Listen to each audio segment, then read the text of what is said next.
ফরিদার গানের যে মাধুর্য, তার গলার যে মাধুর্য, তার যে বিশেষভাবে পরিবেশনের যে ভঙ্গি, এই ভঙ্গিটা সাধু জগতে, সাধু মণ্ডলীর মধ্যে অত্যন্ত পরিচিত।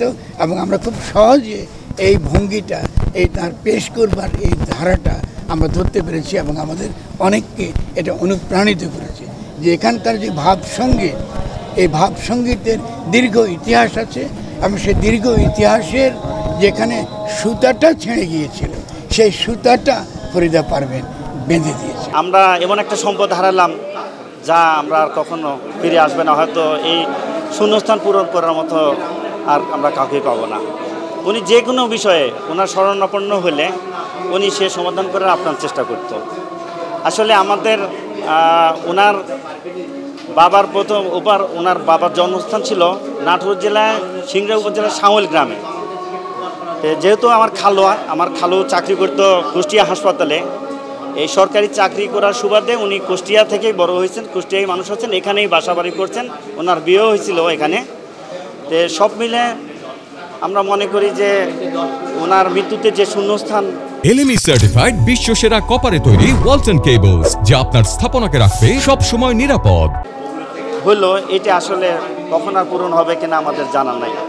এবং উনি একজন অমায়িক মনের মানুষ ছিলেন। ওনার সাথে যখন কথাবার্তা বলেছি, ঠিক বড় বোন হিসেবে, বড় আফা হিসেবে উনি ধর্মীয় বিষয়ে অনেক উপদেশ দিতেন। সত্য কথা বলার থেকে শুরু করে মানুষের অন্যায় যেন না করি কখনো, এই ধরনের উপদেশ আমাদেরকে দিতেন। ফরিদা আপা সঙ্গীত অঙ্গনে যে আন্তর্জাতিক খ্যাতি অর্জন করেছেন, এটা পূরণীয় না, অপূরণীয় ক্ষতি হয়ে গেল বাংলাদেশের জন্য। ফরিদা আপা শুধু লালন সঙ্গীতই না, উনি দেশাত্মবোধক গান, পাশাপাশি নজরুল সঙ্গীত উনি গাইতেন। উনি অত্যন্ত ভালো মনের একটা মননশীল, চিন্তাশীল মানুষ ছিলেন আমার জানা মতে, এবং প্রত্যেককে আত্মীয় স্বজনকে খুব আপন করে নিতেন, যেটা বলার ভাষা নাই। আমরা ভাষা হারিয়ে ফেলেছি। আমরা নাটোর থেকে ওনার জানাজায় অংশগ্রহণ করতে এসেছি। তে আল্লাহ পাক ওনাকে যেন বেহেশত নসিব করে।